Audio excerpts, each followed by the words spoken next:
சினிமாவை வானேற்றிய இயக்குனர் இமயம் இன்னைக்கு நாங்கள் சரிந்து விட்டதா நாங்கள் நினைக்க போறது கிடையாது. ஏன்னா அவர் படைத்த காவியங்கள், சினிமா படங்கள் இல்லை, அவர் படைத்த காவியங்கள் இன்னும் ஆயிரம் ஆண்டுகள் வந்தாலும் டிஜிட்டல் முறையிலேயோ எப்படியாவது அது இருந்துகிட்டு தான் இருக்க போகுது.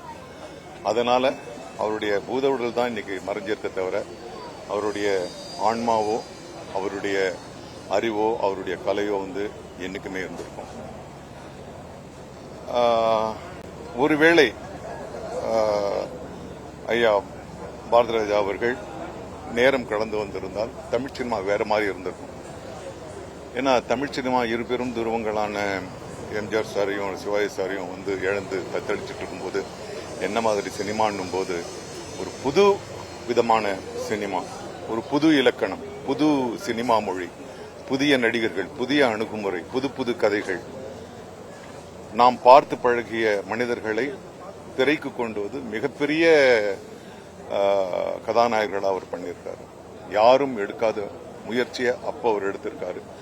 அதனுடைய தொடர்ச்சி தான் இன்னைக்கு நாமெல்லாம் யதார்த்த சினிமா எடுத்துட்டு பெருமைப்படுறது. அவர் அறிமுகப்படுத்திய மிகச்சிறந்த திறமைகள், நடிகர்கள், மிக முக்கியமாக அவருக்கு கீழே பணிபுரிஞ்ச இயக்குநர்கள், இணை இயக்குநர்கள் எல்லாருமே மிகச்சிறந்த இயக்குநர்களாக ஆகியிருக்கிறார்கள். அதனால அவருடைய பங்களிப்பு தமிழ் சினிமாவுக்கு மிக மிக அரிதான ஒன்று, மிக மிக பெரிதான ஒன்று. அதனால தென்னிந்திய நடிகர் சங்கம் சார்பாக அல்ல, ஒட்டுமொத்த தமிழ் சமூகம் சார்பாக, ஏனென்னா அவர் மூச்சுக்கு மூச்சு அவர் என் இனிய தமிழ் மக்களேன்னு சொன்னதுனால எங்களுடைய கோரிக்கையாக மட்டுமல்ல, ஒட்டுமொத்த தமிழ் சமூகத்தின் சார்பாக அவருக்கு மிகச்சிறந்த விருதான, இந்திய அரசின் மிகச்சிறந்த விருதான பாரத ரத்னா அதை அவருக்கு கொடுத்து கௌரவிக்கணும்னு நாங்கள் மனதார வேண்டிக்கிறோம். அதற்கு நம்முடைய மாநில அரசும் சிபாரிசு செய்யும் என்று நான் நம்புகின்றேன். அது மட்டும் இல்லாம இந்த பகுதிக்கு, இந்த தெருவுக்கு கேஷோரினா பே என்ற ஒரு ஆங்கில பெயர் இருக்கு. தமிழ் தமிழ் என்றிருந்த பாரத ராஜா அவர்களின் பெயரை இந்த சாலைக்கு சூட்ட வேண்டும் என்று மாநில அரசிடம் மிக தாழ்மையுடன் கேட்டுக்கொள்கிறோம்.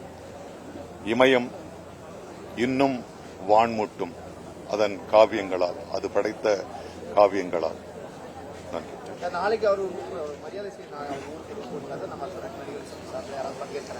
அதை உட்காந்து பேசப்படும். பிளே ஸ்டோர் மற்றும் ஆப் ஸ்டோரில் இருந்து பாலிமர் செயலியை QR கோடு மூலம் பதிவிறக்கம் செய்யுங்கள். செய்திகளை உடனுக்குடன் பெறுங்கள்.